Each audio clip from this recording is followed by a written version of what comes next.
இன்னைக்கு நம்ம பார்க்க போகிற மிக மிக முக்கியமான ஒரு பிரச்சனை என்னன்னு கேட்டிங்கன்னா நீர்க்கசிவுகள். ஒரு கட்டிடத்தில் என்னென்ன இடங்கள்லாம் நீர்க்கசிவு வரும், அது வர்றதுக்கான காரணங்கள் என்ன, அதை எங்கேருந்து வருதுன்னு எப்படி ஐடென்டிஃபை பண்ணுறது, அதற்கான தீர்வுகள் என்னென்ன அப்படிங்கிறத பற்றி தான் இன்றைக்கி நம்ம பார்க்க போகிறோம். முதல்ல நீர்க்கசிவு வரக்கூடிய இடங்கள் அப்படின்னு பார்த்தீங்கன்னா டெரஸ்னு சொல்லக்கூடிய மொட்டை மாடி, அப்புறம் சன்ஷேட்ஸ், அப்புறம் சுவர்கள், அப்புறம் வாட்டர் டேங்க், அப்புறம் any type of storage tanks, அப்புறம் swimming pools, terrace garden, balcony, அப்புறம் டாய்லெட், பாத்ரூம், இப்படி கட்டிடத்தில் எந்தெந்த பகுதிகளெலாம் இருக்குதோ அத்தனை பகுதிகளிலையும் வெவ்வேறு காரணங்களால் நீர்க்கசிவுகள் வருது. இந்த நீர்க்கசிவு வர்றதுக்கான காரணங்கள் ஒவ்வொரு இடத்தை பொறுத்து, ஒவ்வொரு சைட்டை பொறுத்து, ஒவ்வொரு கட்டிடங்களை பொறுத்து மாறுபட்டாலும் கூட அதுக்கு ரொம்ப ரொம்ப அடிப்படையாக இருக்கக்கூடிய காரணங்கள் 4. ஒன்று பார்த்தீங்கன்னா அந்த இடங்களில் ஏதாவது ஒரு இடத்துல விரிசல்கள் இருக்கணும். ஒன்று எந்த பக்கம் வாட்டர் வருதோ, அல்லது ஒரு வேளை சுவர்களில் நீர்க்கசிவு வருதுன்னா வெளிப்பக்கம் பார்த்தீங்கன்னா ஏதாவது ஒரு கிராக் இருக்கலாம், அல்லது டேங்க்கு, இந்த மாதிரி எந்த இடங்களில், இல்லாட்டி ஒரு தண்ணி தொட்டிலேருந்து வெளில போகுதுன்னா அதுக்கு பார்த்தீங்கன்னா தண்ணீர் வெளில போகுதுன்னா அங்கே ஏதாவது உள்பக்கம் ஏதாவது கிராக் இருக்கலாம். இந்த மாதிரி நீர்க்கசிவுக்கு முக்கியமான காரணம் அந்த சுவருடைய இன்டீரியர்லேயோ எக்ஸ்டீரியர்லேயோ ஏதோ ஒரு இடத்துல விரிசல்கள் வரக்கூடியதுனால் நீர்க்கசிவு வரலாம். ரெண்டாவது விஷயம் ஹனிகோம்ஸ் அண்டு பொராசிட்டிஸ். அதாவது காங்கிரீட் போடும்போது சரியாக பேக்கிங் பண்ணி போடாததுனால, அதாவது குத்தி விட்றதுன்னு சொல்லுவாங்க. காங்கிரீட்லேயே பண்ணும்போது ஒரு வைப்ரேட்டரை வச்சு போடுறது பார்த்திங்கன்னா ரைட்டான ஒரு மெத்தட். அப்படி இல்லாதவங்க என்ன பண்ணுவாங்கன்னா மேனுவலாக பண்ணுறோன்னு ஒரு கம்பு வச்சு பார்த்திங்கன்னா அந்த காங்கிரீட் போட போட குத்தி விட்டுகிட்டே இருப்பாங்க. ஆனால் அந்த பேக்கிங் சரியாக ஆகலின்னா ஒவ்வொரு ஜல்லிக்கு நடுவில் பார்த்திங்கன்னா ஒரு கேப்பு மாதிரி ஃபார்ம் ஆகும். அந்த கேப்பு பேர் தான் ஹனிகோம்ஸ்னு சொல்லுவோம். அந்த ஹனிகோம்ஸ் வழியாக லீக்கேஜ் வரலாம், அல்லது கண்ணுக்கு தெரியாத நுண்துளைகள், பொராசிட்டிஸ்ன்னு சொல்லக்கூடிய நுண்துளைகள் அல்லது மைக்ரோபோரஸ், இந்த மாதிரியான இடங்கள் பிளாஸ்டரிங்லேயோ பிரிக் ஒர்க்லேயோ காங்கிரீட்லேயோ இருக்கும் பட்சத்தில் அது வழியாக தண்ணீர் ஒரு பகுதியிலிருந்து மறுபகுதி நீர்க்கசிவு வர்றதுக்கு நிறைய வாய்ப்புகள் இருக்குது. அடுத்தது பார்த்திங்கன்னா வீக்கர் ஏரியாஸ், அதாவது பழுதடைந்து கட்டிடத்துடைய வயது மூப்பின் காரணமாக பார்த்திங்கன்னா கட்டிடத்தில் இருக்கக்கூடிய பிளாஸ்டிங்கோ காங்கிரீட்டோ அது பார்த்திங்கன்னா ரொம்ப சிதலமடைந்து ரொம்ப வீணப்படும். அதனால நீர்க்கசிவுகள் வரலாம். நான்காவது பார்த்திங்கன்னா இணைப்புகள், பில்டிங்கில் பைப் ஜாயின்ட்ஸு, அப்புறம் எக்ஸ்பென்ஷன் ஜாயிண்ட்டு, அப்புறம் பல்வேறு இடங்களில் இணைப்புகள் இருக்குது. இந்த இணைப்புகளில் நீர்க்கசிவுகள் வரலாம். இந்த 4 தான் ஒரு கட்டிடத்தில் நீர்க்கசிவு வர்றதுக்கான அடிப்படை காரணங்களாக இருக்குது. இதை தாண்டி நிறைய காரணங்கள் இருந்தாலும், நூற்றுக்கணக்கான காரணங்கள் இருந்தாலும், இந்த 4 தான் மிக மிக அடிப்படையான காரணங்கள். இப்போ நம்ம இந்த 4 காரணங்கள்லையும் ஒவ்வொரு காரணமாக அதுக்கான தீர்வுகளை பார்க்க போகிறோம். அதாவது இந்த நீர்க்கசிவுகளை நம்மளுடைய புரிதலுக்காக இதை ஒரு 2-3 உட்பிரிவுகளாக வச்சுக்கலாம்னு நினைக்கிறேன். ஒன்று பார்த்தீங்கன்னா மழை வரக்கூடிய காலகட்டங்களில் நீங்கள் அந்த சைட்டை பார்த்தீங்கன்னா ஒரு மாய்ஸ்சர் தெரியும், அப்படியே ஒரு வெட் கண்டிஷனாக அப்படியே ஈரப்பதமாக தெரியும், வாலில் அல்லது காங்கிரீட்டில் தெரியும். இது ஒரு வகை. இன்னொன்று பார்த்தீங்கன்னா லீக்கேஜஸ், கடுமையாக வாட்டர் ப்ரெஷர் அதிகமாக இருக்கக்கூடிய காரணத்தினால பார்த்தீங்கன்னா வாட்டர் பார்த்தீங்கன்னா அப்படியே காங்கிரீட்லேருந்து ஒரு அண்டர் கிரவுண்ட்லேயோ அல்லது சம்புலேயோ செப்டி டேங்க்லேயோ தண்ணி பார்த்தீங்கன்னா பயங்கரமாக கீழே வெளிப்பக்கம் போகும். அதாவது உள்ளே இருக்கக்கூடிய தண்ணி வெளிப்பக்கமும் போகலாம், அல்லது வெளிப்புறம் இருக்கக்கூடிய தண்ணி பார்த்தீங்கன்னா உள்புறமும் வரலாம். இது ரெண்டுமே நடக்கும். இது பார்த்தீங்கன்னா இது ஒரு டைப். இதை பார்த்தீங்கன்னா ஒரு சீப்பேஜஸ்ன்னு சொல்லலாம், லீக்கேஜஸ்ன்னு சொல்லலாம். இன்னொரு வகை எப்படின்னா மழை பெஞ்சு முடிஞ்சதுக்கு அடுத்தது 1 or 2 டேஸ்க்கு பார்த்தீங்கன்னா தண்ணீர் அப்படியே சொட்டிக்கிட்டே இருக்கும். அந்த ட்ராப்ஸ்ன்னு சொல்லுவோம், ட்ராப்பிங், ரெயின் ட்ராப்பிங் அல்லது வாட்டர் ட்ராப்பிங்னு சொல்லுவோம். அது மாதிரி தண்ணீர் சொட்டிக்கிட்டே இருக்கும் அந்த காங்கிரீட் பகுதிகளில், சுவர் பகுதிகளில் வேர்த்தது மாதிரி இருக்கும். இது ஒரு வகை. இன்னொன்று பார்த்தீங்கன்னா டேம்ப்னஸ். இது நம்ம தமிழில் சொல்லும்போது ஓதம் காத்தல் அப்படின்னு சொல்லுவோம். அதாவது சுவர்களில் ஏற்கனவே இது பார்த்திங்கன்னா ஏற்கனவே வந்த மழை காலத்தில் ரொம்ப கம்மியான அளவில் அந்த சுவர்லையோ காங்கிரீட்லேயோ ஒரு சின்ன நீர்க்கசிவு அந்த ஏற்பட்டதுனால இருக்கக்கூடிய விளைவு இந்த டேம்ப்னஸ்ங்கிறது ஓதம் காத்தல். இந்த 4க்கான புரிதல் நம்மள்கிட்ட இருந்தால் தான் நம்மள்கிட்ட இருக்கக்கூடிய எல்லா பொருட்களையும் சரியான ட்ரீட்மெண்ட்டை சரியான இடத்துக்கு நம்மள்கிட்ட இருக்கக்கூடிய எல்லா பொருட்களையும் பயன்படுத்தி நம்மளால் ஒரு சரியான தீர்வை கொடுக்க முடியும். அப்படிங்கிறதுனால எப்பயுமே நீங்கள் போய் நீர்க்கசிவுகளை பார்க்க போகும்போது இதில் எந்த வகையாக இருக்குங்கிறத பார்த்துக்குங்க. இப்போ நம்ம பில்டிங்கில் ஒவ்வொரு பகுதியாக எடுத்துக்கிட்டு அந்த பகுதியில் நீர்க்கசிவு வர்றதுக்கான காரணங்கள் என்னென்ன அப்படிங்கிறத பற்றி பார்ப்போம். ஃபஸ்ட்டு பார்த்திங்கன்னா நம்ம ஒரு டெரஸை எடுத்துக்கலாம். அந்த டெரஸை பொறுத்தளவுக்கு கட்டிடத்துடைய வயதை பொறுத்து நிறைய வகையான வெதரிங் கோர்ஸ் இருக்கும். முதல்ல நீங்கள் போய் ஒரு இடத்துல லீக்கேஜஸ் வாட்டர் ப்ரூஃபிங் பண்ணணும்னு போகும்பொழுது நம்ம கேட்க வேண்டிய முதல் கேள்வி, நம்ம தெரிஞ்சுக்க வேண்டிய முதல் செய்தி, அந்த கட்டிடத்துடைய வயது என்ன, அந்த பில்டிங்குடைய ஏஜ் என்ன அப்படிங்கிறத ஃபஸ்ட்டு தெரிஞ்சுக்கணும். ஏன்னா ஒரு 10 வருஷம் 20 வருஷமாக நம்ம ஃபாலோ பண்ணிக்கிட்டு இருக்கக்கூடிய வெதரிங் கோர்ஸ் மெத்தடுங்கிறது வேறு. ஒரு 60 வருஷம் 80 வருஷம் 100 வருஷம் பில்டிங்லாம் நம்ம போய் பண்ணும் பொழுது அந்த மெத்தடு பார்த்திங்கன்னா வீட்டுக்கு வீடு மாறும். ஒவ்வொரு டைப்பில் போட்டிருப்பாங்க. அதை சொரு ஓடு, தட்டு ஓடு, அப்புறம் பார்த்திங்கன்னா வெதரிங் கோர்ஸே பார்த்திங்கன்னா 2 ஃபீட்டு ஹைட்டுக்கெலாம் இருக்கும். இந்த மாதிரி நம்ம அந்த பில்டிங்குடைய ஏஜஸ் தெரிஞ்சால் மட்டும்தான் நம்மளால் இதுக்கு என்ன ட்ரீட்மெண்ட் கொடுக்கலாம் அப்படிங்கிற ஒரு முடிவுக்கு நம்மளால் வர முடியும். ஏன்னா வெதரிங் கோர்ஸை பொறுத்தளவுக்கு பிரிக் பேட் மெத்தடில் பண்ணியிருப்பாங்க. நான் ஏற்கனவே சொன்ன மாதிரி பழங்கால இருக்கக்கூடிய சுண்ணாம்பு சப்பை ஓடுகளை பயன்படுத்தி போடக்கூடிய வெதரிங் கோர்ஸ் மெத்தட் பண்ணியிருப்பாங்க. அல்லது பார்த்திங்கன்னா சிப்ஸு ஸ்க்ரீடிங் பண்ணியிருப்பாங்க. அல்லது ஹீட் ரிஃப்ளெக்டிவ் டைல் ஒட்டி இப்போ ரீசெண்டாக பண்ணியிருப்பாங்க. அல்லது கடந்த 50 ஆண்டுகளாக பின்பற்றக்கூடிய முறை, பெரும்பாலான இடங்களில் பின்பற்றக்கூடிய முறை என்னென்னு கேட்டிங்கன்னா, நம்ம பிரிக் ஜல்லி உடச்சி போட்டு சுண்ணாம்பு கடுக்காலாம் கலந்து அதுக்கு மேலே தட்டோடுகள் ஒட்டக்கூடிய முறை தான் பெரும்பாலான வீடுகளில் இருக்கும். அந்த ஒரு முறையில் போட்டிருப்பாங்க. ரெண்டாவது விஷயம், இந்த வெதரிங் கோர்ஸ் எந்த முறையில் இருக்குது அப்படிங்கிறத ஐடென்டிஃபை பண்ணணும். மூணாவது பார்த்திங்கன்னா, அந்த எந்த வெதரிங் கோர்ஸை போய் பார்க்குறீங்களோ அதோட ரூஃப் லெவலுக்கு அப்படியே அவுட்டரில் ஏதாவது கிராக் போயிருக்கா அப்படிங்கிறத பார்க்கணும். ஏன்னா பெரும்பாலும் லீக்கேஜஸ்னால் நம்ம என்ன பண்ணுவோம், டெரஸில் போய் கோட்டிங் பண்ணிவிடும். இந்த இடத்துல தானே லீக் வருது, டெரஸில் வாட்டர் ப்ரூஃபிங் பண்ணிட்டால் லீக் நின்றுடும். ஆனால் லீக் எங்கே வந்துகிட்டு இருக்கோன்னு கேட்டிங்கன்னா, அவுட்டரில் இருக்கக்கூடிய கிராக் வழியாக உள்ளே வந்து வால் வழியாக இறங்கிட்டு இருக்கும். அப்போ நீங்கள் எந்த வாட்டர் ப்ரூஃபிங் எந்த ஏரியாவுக்கு பண்ணாலும் முதல்ல வாட்டர் ப்ரூஃபிங் பண்ணக்கூடிய அந்த வெதரிங் கோர்ஸ் ஏரியாவுக்கு சைடில் வேறு ஏதாவது கிராக்ஸ் இருக்கா அப்படிங்கிறத நம்ம ஐடென்டிஃபை பண்ணிடணும். அடுத்தது பார்த்திங்கன்னா, வெதரிங் கோர்ஸ் ஃபுல்லாகவே நம்ம ஒரு ஹேமர் டெஸ்ட் பண்ணணும். உதாரணத்துக்கு ஒரு 1000 ஸ்கொயர் ஃபீட் இருக்குன்னா ஒரு 10 இடங்கள் 20 இடங்களில் சுத்தியலை வச்சு நல்லா தட்டி பார்க்கணும். தட்டி பார்க்கும்போது உங்களுக்கு நார்மலாக ஹாலோ சவுண்டு கேட்கும். அல்லது பார்த்திங்கன்னா நல்லா ஸ்ட்ராங்காக இருக்குன்னா அந்த ஓடோட சவுண்டு தான் கேட்கும். அப்போ நம்ம தட்டி பார்த்திங்கனாலே அது ஹாலோவாக இருக்கா, வீக்காக இருந்துச்சுன்னா ஹாலோ சவுண்டு கேட்கும். சில இடங்களில் தட்டும் பொழுதே டைல் தனியாக வரும். அந்த மாதிரி நீங்கள் ஒரு 10 இடம் 20 இடத்துல தட்டி பார்த்திங்கன்னா அதுலேயே உங்களால் இந்த வெதரிங் கோர்ஸ்க்கு நம்ம எந்த மாதிரியான ட்ரீட்மெண்ட் கொடுக்கலாம் அப்படிங்கிற ஒரு முடிவுக்கு வர முடியும்.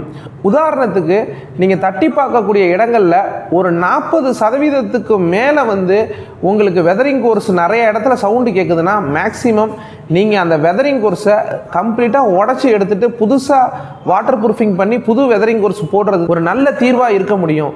ஆனால் அது மேலேயே நம்ம வாட்டர் ப்ரூஃபிங் பண்ணணும்னு ஒரு சூழல் வருது அப்படின்னா சவுண்டு ஹாலோ சவுண்டு மட்டும் தான் கேட்குது. ஆனால் டைல்ஸ் எல்லாமே நல்லா லே பண்ணியிருக்காங்க, நல்ல ஸ்ட்ராங்காக இருக்குது, வெதரிங் கோர்ஸ் ஒரு நல்ல கண்டிஷனில் இருக்குது அப்படின்னு நீங்கள் ஒரு வேளை நம்புறீங்கன்னா அந்த ஜாயின்ஸை எல்லாத்தையும் குரூப் பண்ணிவிட்டு அது வழியாக அந்த ஹாலோ சவுண்டு ஃபர்தராக வராமல் இருக்கிறதுக்கு நம்ம ஹனிகோம் சீலரையும் சிமெண்ட்டையும் ஆட் பண்ணி அந்த கேப்ஸ் வழியாக ஃபில் பண்ணலாம். அல்லது சிமெண்ட்டையும் நம்ம ஆல்ரவுண்டரையும் ஆட் பண்ணி அந்த கேப்ஸ் வழியாக ஃபில் பண்ணி அந்த ஹாலோ சவுண்டே வராத அளவுக்கு அதை சரி பண்ணணும்.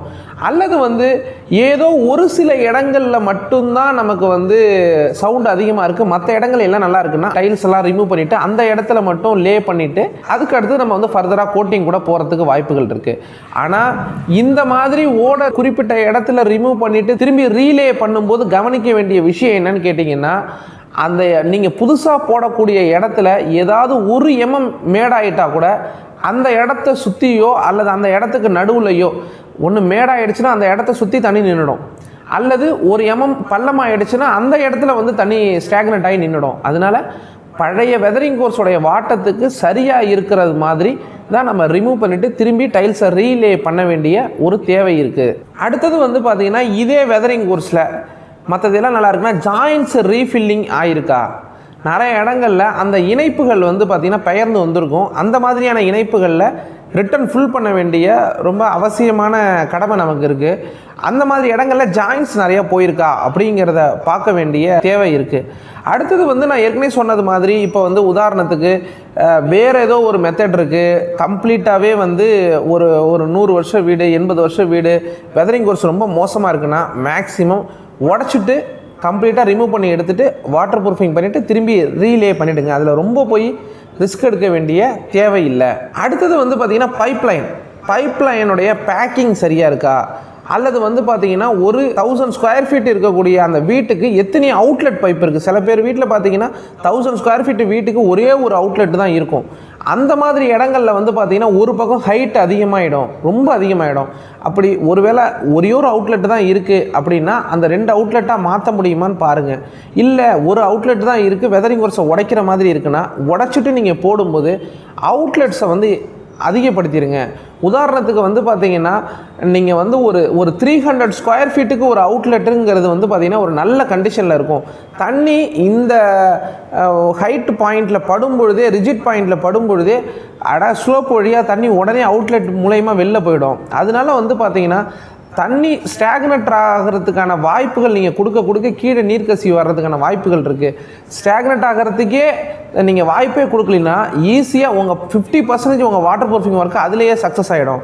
அதனால எப்பயுமே வாட்டர் நல்லா வச்சு அவுட்லெட்ஸ் அதிகப்படுத்தி நம்ம வாட்டர் ப்ரூஃபிங் பண்ணிடுறது கூட ரொம்ப நல்லது. அடுத்தது வந்து பார்த்திங்கன்னா பில்டிங்கை சுற்றிரும், நீங்கள் வெதரிங் கோர்ஸ் சுற்றிரும் இருக்கக்கூடிய டேப்பர்ஸ் எப்படி இருக்குன்னு பாருங்கள். கார்னரை சுற்றி இருக்கக்கூடிய குழைவுகள் நல்ல கண்டிஷனில் இருக்கா, அப்படி இல்லைன்னா புதுசாக டேப்பர் கொடுக்கணும். இருந்ததுன்னா அதை தட்டி பார்த்து சரியாக இருந்ததுன்னா அதை விட்டுடலாம். சரியாக இல்லைன்னா புதுசாக அந்த இடத்துல வந்து நம்ம பில்டிங் டாக்டர் ஆல்ரவுண்டர் அப்ளை பண்ணி திரும்பி வந்து ஒரு டேப்பரிங் பண்ண வேண்டிய தேவை இருக்குது. அடுத்தது மரம் செடி கொடிகள் ஏதாவது வளர்ந்துருக்குதா, சுவர்கள்லேயோ அல்லது காங்கிரீட் பகுதியிலேயோ ஏதாவது ஒரு இடங்களில் ஒரு மரம் வளர்ந்து அதோடைய வேர்கள் உள்ளே போய் அது வழியாக நீர்க்கசிவு வர்றதுக்கான வாய்ப்புகள் இருக்குது. இந்த மாதிரியான காரணங்கள் தான் ஒரு டெரஸில் நீர்க்கசிவு வர்றதுக்கான முக்கியமான காரணங்களாக இருக்குது. பிளம்பிங் பைப்லைன்ஸ் ஏதாவது சுற்றிட்டு போதான்னு பாருங்கள். சில பேர் வீட்டில் பார்த்தீங்கன்னா வெதரிங் கோர்ஸ் உள்ளே வந்து பிவிசி பைப்லைன் கொடுத்துருப்பாங்க. அப்படி கொடுக்கும்பொழுது என்ன ஆகும்னா அடிக்கடி வாட்டர் உள்ளே போயிட்டு வரும்பொழுது அந்த வெயிலில் ஏற்படக்கூடிய தெர்மல் கண்டக்டிவிட்டி காரணத்தினால என்ன ஆகும்னா மேல் பக்கம் இருக்கக்கூடிய வெதரிங் கோர்ஸில் லைட்டாக ஒரு கிராக்கு போய் அது வழியாக நீர்க்கசிவு வர்றதுக்கு வாய்ப்புகள் இருக்குது. அதனால வெதரிங் கோர்ஸ் உள்ளே வந்து கன்சீல்ட் ஆகி பிவிசி பைப்பில் அவுட்டில் வாட்டர் லைன் போகுதுன்னு சொன்னால் அதை கண்டிப்பாக டம்மி பண்ணிவிட்டு அவுட்டர் வழியாக போகிறது மாதிரி கண்டிப்பாக நம்ம மாற்றிடணும். இப்போ நம்ம பார்த்தது எல்லாமே டெரஸில் வரக்கூடிய நீர்க்கசிவுக்கான அடிப்படை காரணங்கள். இதை தாண்டி சைட்டுக்கு சைட்டு வெவ்வேறு காரணங்களால் வெவ்வேறு சூழல்களில் நீர்க்கசிவு வர்றதுக்கும் வாய்ப்பு இருக்குது. ஆனால் இதுதான் பேசிக். ஒரு 99% இந்த காரணங்களால் மட்டும்தான் நீர்க்கசிவு வரும். அடுத்தது நம்ம பார்க்க போகிறது சங்கன் ஸ்லாப்னு சொல்லக்கூடிய முதல் தளம், 2வது தளம், 3வது தளங்களில் இருக்கக்கூடிய குளியலறை மற்றும் டாய்லெட், அதாவது பாத்ரூம் டாய்லெட்ஸில் வரக்கூடிய லீக்கேஜஸ். இந்த மாதிரியான ப்ராப்ளத்தை எப்படி ஐடென்டிஃபை பண்ணலான்னு கேட்டிங்கன்னா, முதல்ல நம்ம போய் ஒரு வீட்டுக்கு போகும்போது ஒரு லீக்கேஜுங்கிற ஒரு ப்ராப்ளம் வந்தாலே கஸ்டமர்கிட்ட நம்ம நார்மலாக கேட்க வேண்டியது என்னன்னு கேட்டிங்கன்னா, நீங்கள் இந்த லீக்கேஜுங்கிறது மழை காலத்தில் மட்டும் வருதா அல்லது மழையே இல்லாத நேரத்துலையும் வருதா அப்படின்னு தெரிஞ்சிடலாம். நம்ம பொதுவாகவே நிறைய லீக்கேஜஸ் வந்து பார்த்திங்கன்னா நம்மளை கொஞ்சம் கன்ஃபியூஸ் பண்ணும். ஏன்னா கஸ்டமர்ஸ் எல்லாத்தில் ராங்கான டேட்டா கொடுக்கலாம், அதாவது அவங்களுக்கு தெரியாமலே ராங்கான டேட்டா கொடுப்பாங்க. ஆனால் அந்த லீக்கேஜஸ் வந்து பார்த்திங்கன்னா ரெயின் சீசனில் வந்திருக்காது, எப்பயுமே லீக்கேஜஸ் இருந்துக்கிட்டு இருக்கும். அந்த மாதிரியான இடங்களில் காரணமே வந்து ஒன்று பிளம்பிங் பைப்பாக இருக்கலாம், அல்லது இந்த மாதிரியான பாத்ரூம் டாய்லெட்ஸ்லேருந்து வரக்கூடிய நீர்க்கசிவுகளாக இருக்கலாம். இதை நம்ம எப்படி ஐடென்டிஃபை பண்ணுறதுனா, நம்ம ஏற்கனவே சொன்ன மாதிரி முதல்ல வாடிக்கையாளர்கிட்ட கேட்க வேண்டியது இது மழை காலத்தில் மட்டும் வருதா இல்லை எப்பயுமே வந்துக்கிட்டு இருக்கா ஒன்று. ரெண்டாவது வந்து பார்த்திங்கன்னா நம்ம மேலே போய் பார்க்க வேண்டியது அந்த டாய்லெட்டில் அந்த டைல்ஸ்களுக்கு நடுவே இருக்கக்கூடிய இணைப்புகளுடைய நிலை என்ன, அது நல்லா அந்த டைல் கிரவுட்ஸை வச்சு ப்ராப்பராக இருக்கா இல்லையா, அல்லது கிரவுட்ஸ் வச்சுருக்காங்களா, ஒயிட் சிமெண்ட் வச்சுருக்காங்களா, அல்லது அந்த பேக்கிங் எந்த அளவுக்கு இருக்குதுன்னு பார்க்கணும். மூன்றாவது வந்து பார்த்திங்கன்னா மூணாவது வந்து பார்த்திங்கன்னா ஃப்ளோர் ட்ராப்ஸ், அதாவது அந்த டாய்லெட் பாத்ரூமில் இருக்கக்கூடிய தண்ணி எல்லாமே ஓடுறதுக்கு ஒரு ஃப்ளோர் ட்ராப் வச்சு அது வழியாக தான் ஓடுறது மாதிரி ஏற்பாடு பண்ணியிருப்பாங்க. அந்த ஃப்ளோர் ட்ராப்போட பேக்கிங் வந்து ப்ராப்பராக இல்லைன்னு சொன்னிங்கன்னா ஈஸியாக சைடு வழியாக தண்ணி வந்து நீர்க்கசிவு வர்றதுக்கான வாய்ப்புகள் இருக்குது. அந்த மாதிரி இடங்களில் நிறைய வீட்டில் என்ன பண்ணியிருப்பாங்கன்னா ட்ராப்பு கீழே வச்சுருப்பாங்க. அது நடுவில் போகிறதுக்கான பைப்பை சரியாக வைக்காததுனால என்ன ஆகும்னு கேட்டிங்கன்னா சைடு வழியாக வழிஞ்சு கீழே வீட்டில் லீக் வந்துக்கிட்டே இருக்கும். இந்த மாதிரியான இடங்களில் நம்ம என்ன பண்ணுவோம்னா பொதுவாக பண்ணக்கூடிய ட்ரீட்மெண்ட் என்ன பண்ணுவோம், நம்ம ஜாயின்ட்ஸ் எப்பாக்சி கிரவுட்டை வச்சு அந்த லீக்கேஜை சரி பண்ணுறதுக்கான ட்ரீட்மெண்ட் பண்ணுவோம். ஆனால் அப்படி பண்ணும்போது ஒருவேளை ஃப்ளோர் ட்ராப்பு வீக்காக இருந்துச்சுன்னா அந்த லீக்கேஜஸ் நிற்காது. அந்த ஃப்ளோர் ட்ராப் வழியாக ஈஸியாக வந்துக்கிட்டே இருக்கும். என்ன சார் நீங்கள் எல்லாமே பண்ணீங்க லீக்கு நிற்கலையேம்பாங்க. அப்போ சப்போஸ் டைல்ஸ் நீங்கள் குளியலறை அல்லது கழிவறைகளில் டைல்ஸ் இணைப்புகளை நீங்கள் ஃபில்லப் பண்ணுறீங்கன்னு சொன்னீங்கன்னா அந்த மாதிரியான இடத்துல அந்த ஃப்ளோர் ட்ராப்பை முதல்ல சரி பண்ணிவிடுங்க. ஃப்ளோர் ட்ராப் வழியாக நீர்க்கசிவு வராமல் இருக்குதா அல்லது அந்த ஒரு அடிக்கு மட்டும் டைல்ஸை ரிமூவ் பண்ணி சரி பண்ணிவிட்டு அப்புறமா நீங்கள் மற்ற இடங்கள் எல்லாத்துக்குமே எபாக்சி கிரவுட் வச்சிங்கன்னா கண்டிப்பாக நம்மளால் சரி பண்ணிட முடியும். அதே போல் ரொம்ப அதிகமான நீர்க்கசிவு ஒரு டாய்லெட் பாத்ரூமில் இருக்குங்கிற பட்சத்தில் நம்மளால் ஃபர்தராக நீர்க்கசிவை தடுக்கலாமே ஒழிய ஏற்கனவே போயிருக்கக்கூடிய தண்ணிகள் பார்த்திங்கன்னா அந்த ஃப்ளோரில் இருக்கும். அது கொஞ்சம் கொஞ்சமாக பில்டிங்கை காலி பண்ணுறதுக்கான வாய்ப்புகள் இருக்குது. ஏன்னா அதில் இருக்கக்கூடிய தண்ணி ரூஃபில் இறங்கி ரூஃபில் இருக்கக்கூடிய ராடு கரோடாகி அப்புறமா அந்த ரூஃப் பெயர்ந்து விழுந்து நீர்க்கசிவு வர்றதுக்கான வாய்ப்புகள் அதிகமாக இருக்குங்கிறதுனால மேக்ஸிமம் ஃபஸ்ட்டு ஃப்ளோரில் ரொம்ப லீக்கேஜஸ் அதிக ஸ்டேஜ் ஆகிடுச்சு, ரொம்ப வருஷமாக இருக்குது அப்படின்னா அந்த மாதிரியான இடங்களில் கம்ப்ளீட்டாக உடச்சி எடுத்துகிட்டு திரும்பி வாட்டர் ப்ரூஃபிங் லே பண்ணி டைல்ஸ் லே பண்ணி ஜாயின்ஸ்லாம் எப்பாக்சி கிரவுட் வச்சு ஃபில் பண்ணி பண்ணுறது நல்ல ஒரு ஆப்ஷன். இன்னொரு வாய்ப்பு இருக்குது, என்னென்னா தண்ணி அதிகமாக இருக்குது ஆனால் நான் என்னால் உடச்சிட்டுலாம் பண்ண முடியாது அப்படின்னா ரூஃபில் இருக்கக்கூடிய ஏதாவது ஒரு இடங்களில் பார்த்திங்கன்னா ஒரு ட்ரில் பண்ணி தண்ணி வேகமாக வெளில வர வைக்க முடியுமான்னு பாருங்கள். அந்த வாய்ப்பு இருந்து ஏதாவது ஒரு பாயிண்ட் வழியாக வந்துச்சுன்னா வர்ற வரைக்கும் நமக்கு பெனிஃபிட்டு. ஆனால் அது ஒரு சயின்டிஃபிக் மெத்தடாக இருக்காது. அடுத்தது பார்த்திங்கன்னா நம்ம தண்ணீர் தொட்டிகள் அல்லது தண்ணீர் தேக்க நிலையங்கள், இதை பற்றி தனியாகவே ஒரு வீடியோ பேசணுங்கிறதுனால அதில் என்னென்ன காரணங்களாலலாம் நீர்க்கசிவு வரும் அதுக்கான தீர்வுகள் என்னங்கிறது தனி வீடியோவாக உங்களுக்கு இருக்குது. அது மட்டும் இல்லாமல் பில்டிங்கில் இருக்கக்கூடிய ஜாயின்ட்ஸ் அந்த இணைப்புகளில் என்னென்ன காரணங்களாலலாம் நீர்க்கசிவு வருது அதுக்கான தீர்வுகள் என்னங்கிறதும் தனி வீடியோவாக இருக்கிறதுனால அதை ஒரு தனி வீடியோவாக பார்ப்போம். இப்போ நம்ம பார்த்திங்கன்னா ஒரு வாட்டர் ப்ரூஃபிங் அல்லது ஒரு நீர்க்கசிவு வருதுன்னா அதோட பேஸை எப்படி புரிஞ்சுக்கிறது அப்படிங்கிறத பற்றி பார்த்தோம். அடுத்தது வாட்டர் ப்ரூஃபிங்னா என்ன, அதை எப்படி பண்ணுறது, என்ன மாதிரி ட்ரீட்மெண்ட் பண்ணுறது அப்படிங்கிறத பற்றி பார்ப்போம்.